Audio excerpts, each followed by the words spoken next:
નમસ્કાર મિત્રો, આપ જોઈ રહ્યા છો VS ન્યૂઝ। સમાચારમાં વાત કરીએ તો સુરત શહેરમાં હોમગાર્ડ કમાન્ડર ડોક્ટર પપ્પુ શિરોયાના અધ્યક્ષસ્થાને ટ્રાફિક જાગૃતિ કાર્યક્રમ યોજાયો, જેમાં 400 જેટલા લોકો જોડાયા હતા।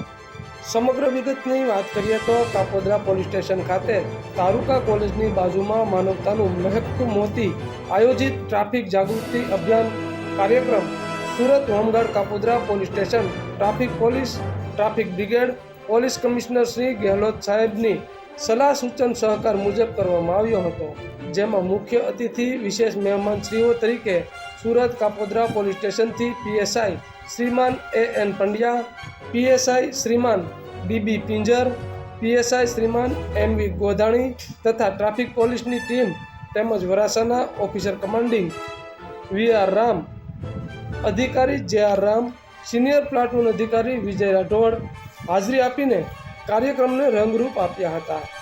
લાયન્સ ક્લબ ઓફ સુરત ક્રિસ્ટલના પ્રમુખ ડૉક્ટર કોમલ શિરોયા દેસાઈ તેમજ તેમની ટીમ દ્વારા આયોજક દિનેશ બોગરા તથા સંદીપ ધોળકિયા તેમજ સુરત B ઝોનના અધિકારીનું ઉમદા કાર્ય કરવા બદલ સન્માન કરવામાં આવ્યું હતું।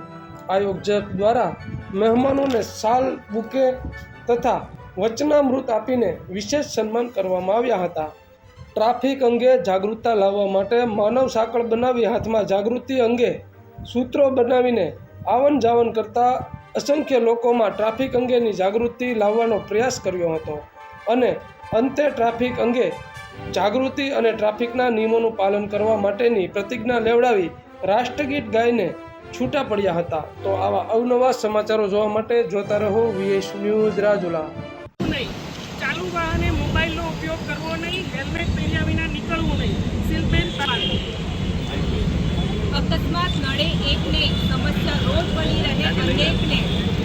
વાહન ચલાવો જ્ઞાનથી, સલામતી બની રહેશે શાંતિ અને પરિવારને મળશે શાંતિ।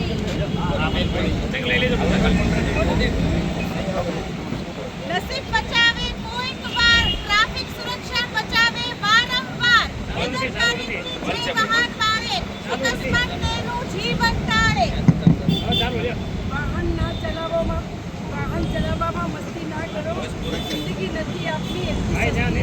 વાહન ચલાવતી વખતે સાવધાન રહો, અકસ્માત સર્જાઈ શકે છે, મૂર્ખ ના બનો। માત્ર સલામતીની જાણકારી હોવી પૂરતી નથી, તેનો અમલ કરવો એ ભારતીય